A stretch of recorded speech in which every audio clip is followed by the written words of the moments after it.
कुछ बनाए थे, बट बावजूद इसके जो सीनियर प्लेयर्स थे, आज सुबह भी हम लोग यही बात कर रहे थे कि सीनियर प्लेयर्स है, इनको थोड़ी सी रिस्पॉन्सिबिलिटी लेनी पड़ेगी, जिम्मेदारी लेनी पड़ेगी। अगर आपके गेंदबाज अच्छा कर रहे हैं तो जिताएगी आपको बैटिंग ही, क्योंकि आपने देखा होगा कि 30 रन का टारगेट दिया था, इतनी बड़ी मतलब 90 या 92 रन से पीछे थी। इससे पहले आपने देखा होगा पाकिस्तान 90 या 92 रन से पीछे थी, उसके बाद कमबैक नहीं कर पाई पाकिस्तान की टीम और यहाँ पर बाजी मार ली बांग्लादेश ने। बांग्लादेश की आई थिंक बहुत बड़ी उपलब्धि है, क्योंकि हमने भी बांग्लादेश के खिलाफ खेलना है, 19 तारीख से हमने भी बांग्लादेश के खिलाफ खेलना है। साथ साथ 23 साल में ऐसा पहली बार हुआ है कि बांग्लादेश से टेस्ट में पाकिस्तान हार चुकी है, तो बहुत बड़ी चीज है। पाकिस्तान को सोचना पड़ेगा जाकर कि 9 से ओडीआई फॉर्मेट खेला जा रहा है, 9 से टी20 फॉर्मेट खेला जा रहा है, 9 से टेस्ट फॉर्मेट खेला जा रहा है। बांग्लादेश जैसी टीम जिनको हम थोड़ा सा कम आंकते हैं, डेफिनेटली श्रीलंका हो गई, बांग्लादेश हो गई, इनको हम थोड़ा सा कम आंकते हैं, टेस्ट के मामले में भी कम आंकते हैं, तो वो टीम इनको इस तरीके से हरा कर जा रही है कि सिर्फ 30 रन का अगर आप टारगेट दे रहे हो, जो कि इन्होंने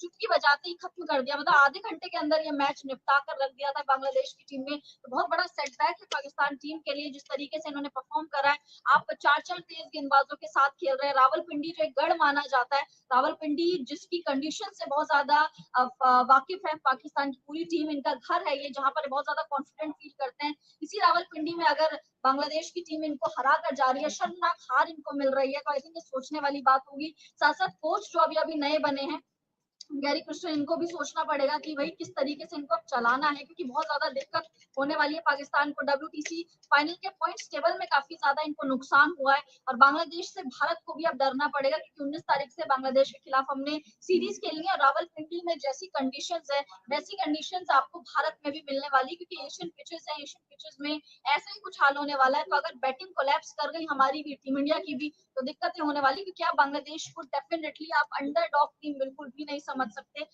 ओवर रेटेड टीम भी नहीं है, लेकिन अंडर रेटेड टीम भी आप इसको नहीं समझ सकते। तो आई थिंक बांग्लादेश से डरना पड़ेगा टीम इंडिया को भी, और पाकिस्तान को चाहिए, हार ही चुके। शुरुआत अच्छी कर दी थी थोड़ी सी पाकिस्तान ने, टॉस जीतकर पहले गेंदबाजी ली थी, बांग्लादेश की टीम ने बल्लेबाजी के आमंत्रित किया था पाकिस्तान की टीम को। पाकिस्तान शुरुआत थोड़ा सा अच्छी मिल गई थी जब सैम अयूब ने अर्धशतकीय पारी खेली थी, उसके बाद सौद शकील और मोहम्मद रिजवान, सौद शकील के लिए हम हमेशा बोलते हैं सौद शकील हो गए और एक सलमान अली आगा हो गए, ये दोनों के दोनों जो खिलाड़ी है मिडिल ऑर्डर की इनकी जान है। टेस्ट क्रिकेट में अगर हम बात करें तो आगा सलमान और सौद शकील मिडिल ऑर्डर की ये मजबूत कड़ी माने जाते हैं। आगा सलमान तो चलिए इस मैच में खेले नहीं, बट सौद शकील इस मैच में थे और उन्होंने जबरदस्त तरीके से मोहम्मद रिजवान का साथ दिया।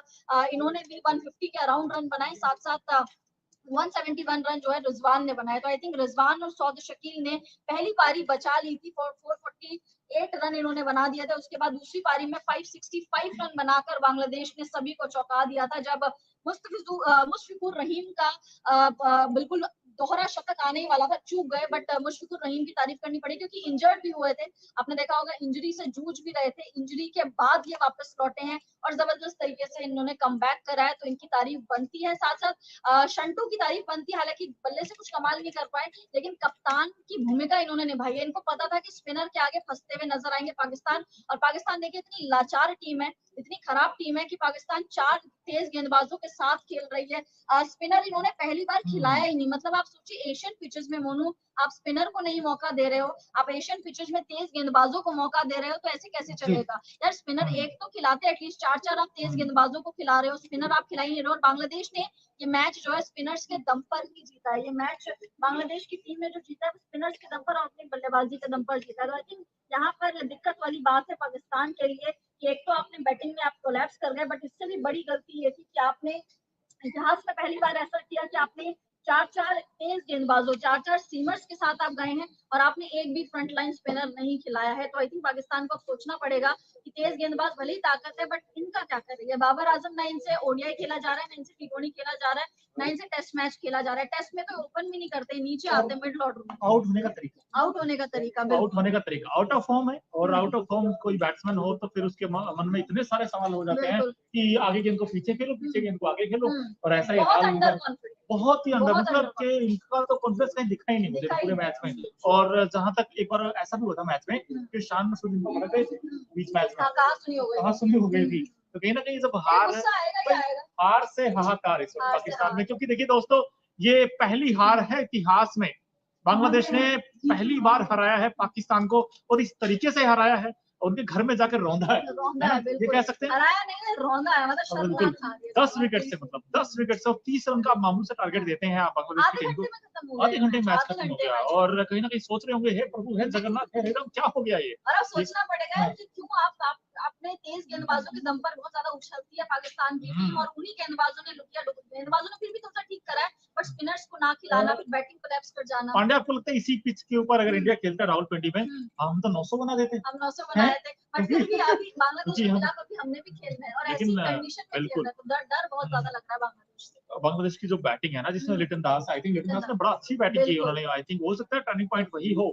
इसके अलावा मुशफिकुर रहीम ने शानदार बैटिंग की थी, और मेहदी हसन मिराज ने मेहदी हसन काफी मिराज अच्छी ने अच्छी बैटिंग की थी। और जब आपके सामने भाई फर्स्ट इनिंग में 448, सोचिए आप दोस्तों, 400, 450 रन लगा दिए पाकिस्तान ने बोर्ड पर। उसके बाद तो ऑब्वियस सी बात है, कोई भी टीम हो, चाहे कोई भी टीम हो जो पाकिस्तान खेलने गई होगी किसी घर में, तो कहीं ना कहीं घबरा तो जाती है। भाई आपने 450, भले ही जो मर्जी विकेट हो, या कहते हैं पाटा विकेट हो, फ्लैट हो, कैसा भी हो, बट आपकी बैटिंग कहीं ना कहीं तो कॉन्फिडेंस सबका डगमगाता है। लेकिन बांग्लादेश ने क्या किया, बांग्लादेश ने एक विल पावर दिखाई, वो इंटेंट दिखाया, और खासकर बैटिंग में। और बड़े नाम नहीं थे, बड़े नाम बिल्कुल। पाकिस्तान के पास है, बावजूद इसके चौथा दिन पूरा डेडिकेटेड रहा बांग्लादेश की टीम को, चौथे दिन से पूरा मैच पलट कर रख दिया था। कल का जो दिन था पूरा बांग्लादेश के बिल्कुल।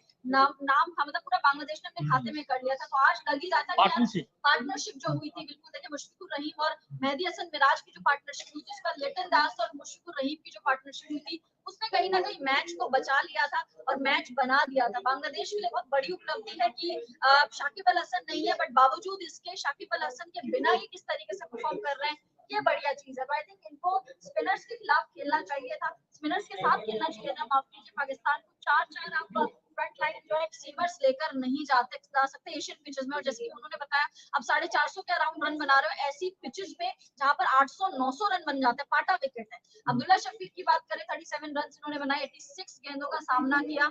अब्दुल्ला शफीक से उम्मीदें काफी ज्यादा थी, बट इन्होंने भी उस उम्मीद के अकॉर्डिंग काम नहीं करा। आगा सलमान ने खेले, आगा सलमान ने इनकी मिडिल ऑर्डर की बहुत मजबूत कड़ी हुआ करते थे, बट उनको नहीं खिलाया। लेकिन बावजूद इसके मिडिल ऑर्डर में कहीं ना कहीं पेच फंसा। सैम अयूब ने अपना काम करके दिखाया। सेकंड इनिंग अगर आप पाकिस्तान की देखेंगे तो उसमें जो स्कोर है, वो आप अगर देखा जाए तो पांडे उसमें एक तो सफीक के 37 है, रिजवान 51 है। Apart from that I think किसी की रन ही नहीं है। 146 पर ऑल आउट हो गई है टीम पाकिस्तान की। और यहाँ पर मैं देख रहा था कि यार 146 में भाई 37 बनाए हैं शफीक ने, बाबर आजम ने सिर्फ 22 रन बनाए, और 22 पहले इनिंग में 0 था, और 22 और 22 भी ना कहते हैं ना स्ट्रगल करते हुए, लड़खड़ाते हुए, मतलब कैच छोड़ दिया उन्होंने। वो भी लिटन दास ने, आसान कैच था हालांकि, लेकिन डाइविंग कैच था, बट चलो छोड़ दिया। एक जीवन दान दिया था, उन्होंने कहा था कि चलो यार बाबर आज रन बना, बट वो भी नहीं बना पाया यार। 22 ही रन बनाए, तो इनकी फॉर्म पर सवाल उठने चाहिए, और उठने ही चाहिए, क्योंकि आपसे ना वनडे खेला जा रहा है, ना T20 और टेस्ट में आपका ऐसा हाल है। तो लेकिन इनका जो पेस अटैक है पाकिस्तान का, वो देखिए क्या है भाई। खुर्रम शहजाद है, नसीम शाह, शाहिन शाह अफरीदी, उसके बावजूद भी आपकी टीम स्ट्रगल कर रही है। आप सोचिए, और एक भी स्पिनर नहीं है इनकी टीम में जिन्होंने खिलाया, एक भी स्पिनर को नहीं मौका दिया है, तो ये भी कहीं ना कहीं एक रीजन हो सकता है। वहां से बांग्लादेश के लिए 3 विकेट निकाले उसने, क्या नाम है, शाकिब अल हसन। सो आई थिंक इनके भी विकेट्स निकालने चाहिए थे, लेकिन अब पता नहीं यार, मतलब यहाँ पर सोचने वाली बात बाबर आजम के लिए, बाबर आजम के लिए सोचने वाली बात है कि उनकी फॉर्म पे जो सवाल उठ रहे हैं वो किस तरीके से होंगे, क्योंकि बाबर आजम ने 22 रन बनाए, इनको मौका मिला था, एक जीवन दान इनको मिला था, उस जीवन दान का ये उस तरीके से फायदा नहीं उठा पाए। 50 रन, आप 50 गेंदों में 22 रन बना रहे हैं, मतलब आपसे क्या ही उम्मीद करें। आप सबसे सीनियर मोस्ट हो, मतलब सबसे सीनियर मोस्ट तो नहीं, but one of the senior most हो आप इस टीम में, और अगर आप ऐसा परफॉर्म करेंगे, इररिस्पांसिबल पारी खेलेंगे। बाबर आजम को ओपन भी नहीं करते टेस्ट में, बाबर आजम को मिडिल ऑर्डर में खेलते हैं, तो यहाँ पर इनकी पोजीशन बड़ी क्रूशियल है कि ऊपर से अगर कोई कोलैप्स कर जाए तो ये संभाल सकते हैं मिडिल ऑर्डर में, बट वो इन्होंने कुछ करके नहीं दिखाया। इनसे अच्छा तो सैम अयूब खेल गए। सैम अयूब जो कि यंगस्टर है, युवा खिलाड़ी हैं, वो इनसे बढ़िया खेल गए। बांग्लादेश के खिलाड़ी इनसे बढ़िया खेल गए, जिनके बड़े बड़े नाम भी नहीं है। इनके नाम बड़े बड़े हैं, चाहे वो शहनशाह अफरीदी हो गए, चाहे वो बाबर आजम हो गए। रिजवान ने नो डाउट अपना काम करा है, रिजवान लगातार इंप्रेस करते जा रहे हैं, लेकिन बाबर आजम फिर से ये पेच वही फंस रहा है। तीनों फॉर्मेट में फ्लॉप होते हुए नजर आ रहे हैं बाबर आजम। बाबर को अपनी फॉर्म पर एक्चुअल में थोड़ा ध्यान देना पड़ेगा। जब आप होम कंडीशंस में नहीं खेल पा रहे हैं, तो आप फॉरेन कंडीशंस में क्या ही खेलेंगे। तो आई थिंक बाबर आजम को अब सोचना पड़ेगा। शादमान की बात करें, इन्होंने अच्छा परफॉर्म किया था। पहली पारी में इन्होंने 93 रन बनाए थे 183 बॉल्स का सामना करते हुए। शतक से थोड़ा सा चूक गए थे शादमान, बट फिर भी शादमान ने काफी जबरदस्त पारी खेली थी और अच्छा खासा उन्होंने साथ निभाया था रिजवान का, मोहम्मद रिजवान का। आई थिंक वो भी देखना पड़ेगा। 4 इन्होंने चौकिया की बात करें तो 12 चौके इन्होंने मारे हैं। एक भी छक्का इन्होंने नहीं लगाया, बट 12 चौके मारे हैं, क्योंकि रावलपिंडी की पिचेस आपको पता होगा कि बहुत ज्यादा पाटा पिचेस रहती है, काफी ज्यादा अच्छी कंडीशंस में है। अच्छी कंडीशंस में भी अगर आप रन्स नहीं बना रहे तो मुझे लग रहा है बाबर के रन्स आने ही नहीं वाले। 10 विकेट से शर्मनाक हार मिली है पाकिस्तान की टीम को, और जिस तरीके से पाकिस्तान ने परफॉर्म करा है, सोचना पड़ेगा। अब इनके कोच को भी सोचना पड़ेगा कि भाई इनको क्या कुछ करना है। वर्चुअल मीटिंग लेने से कुछ नहीं होगा, आपको सामने आके मीटिंग लेनी पड़ेगी, क्योंकि पाकिस्तान से हम हमेशा से ही खबरें सुनते आए हैं कि कोच ने वर्चुअल मीटिंग करी है। कोच ने जो है वर्चुअल मीटिंग करी है, तो हम लोग ये सोचते आते हैं। बट लेट्स सी क्या होता है कि पाकिस्तान इस हार को किस तरीके से लेता है, क्योंकि आप सोचेंगे कि अगला जो मैच, अगला जो टेस्ट मैच है, इसमें क्या है, अगला जो टेस्ट मैच है इसमें क्या कुछ पाकिस्तान कर पाएगी, क्या कमबैक करेगी या फिर नहीं करेगी, या फिर डिमोटिवेट हो गई होगी, क्योंकि पाकिस्तान की टीम आज बहुत ही खराब परफॉर्म करी। आज नहीं, पहले दिन के बाद से कहीं पर भी मैच जो है पकड़ में नहीं था, पाकिस्तान के हाथ में नहीं था कहीं पर भी मैच, क्योंकि दिक्कतों का सामना करना पड़ रहा था। बल्लेबाजी पूरी तरीके से कोलैप्स होती हुई नजर आ रही थी। युवा खिलाड़ियों पे बहुत ज्यादा डिपेंडेंसी लग रही थी, मोहम्मद रिजवान पे बहुत ज्यादा डिपेंडेंसी लग रही थी। बाबर आजम जो कि सीनियर मोस्ट खिलाड़ी है इस टीम के, उन्होंने कोई रिस्पॉन्सिबिलिटी नहीं ली। तो आई थिंक ये भी देखना पड़ेगा कि अब बैटिंग को कहां से ठीक करा जाए, और क्या अगले मैच में आगा सलमान आएंगे, क्या आगा सलमान नो डाउट बहुत ही बेहतरीन खिलाड़ी और उनको मौके मिलने चाहिए। टेस्ट क्रिकेट में आगा सलमान को डेफिनेटली बहुत ज्यादा मौके मिलने चाहिए, बट स्पिनर्स के सामने क्यों? मतलब अगर आपको पता है कि एशियन पिचेस है तो आपको एक स्पिनर खिलाना चाहिए था, और आप फंसे भी स्पिनर्स के सामने। बांग्लादेश के पास स्पिनर्स काफी जबरदस्त हैं, आप फंसे भी वहां पे। और ये जाहिर सी बात है, बहुत ही बेसिक चीज है कि अगर आप एशियन पिचेस में खेल रहे तो एटलीस्ट आप एक स्पिनर तो खिलाएंगे ना यार, या 2 स्पिनर तो खिलाएंगे। आप 4-4 सीमर्स के साथ खेल रहे हैं ना, आपका कोई एक भी मेन स्ट्रीम जो है फ्रंट लाइन आपका स्पिनर नहीं है, तो वही चीज आज इनको आड़े हाथ, मतलब वही चीज को नड़ी है मोनू। लेट्स सी क्या होता है अगले मैच में।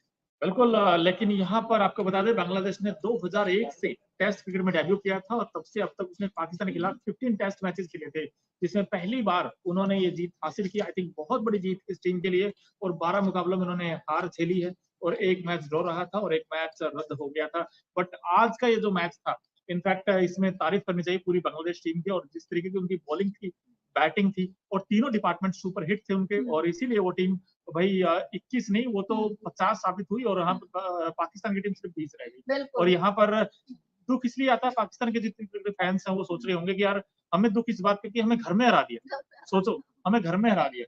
हमारे यहाँ पे तो सब कुछ कंडीशंस हमारे मुताबिक थी। विकेट हमने उन्होंने अपने हिसाब से बनाया था, क्योंकि रनों का सूखा पड़ा हुआ था, रन चाहिए थे। अब रन भी बनवा दिए इन्होंने भाई, लेकिन रिजवान अकेले क्या करते, रिजवान को वो साथ ही नहीं मिला।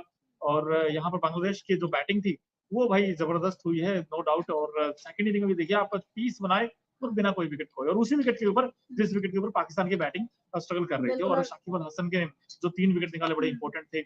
इसके अलावा अगर बॉलिंग में देखें, निहाद ने बड़े जबरदस्त बॉलिंग की है। तो आई थिंक ये पाकिस्तान की कंप्लीट पैकेज है परफॉर्मेंस, आई थिंक। बिल्कुल, देखिए डेफिनेटली, और पाकिस्तान से उम्मीदें काफी ज्यादा थी यार। अपने होम कंडीशंस में अगर आप अच्छा नहीं खेल पाओगे तो आप फॉरेन कंडीशंस में क्या खेलोगे।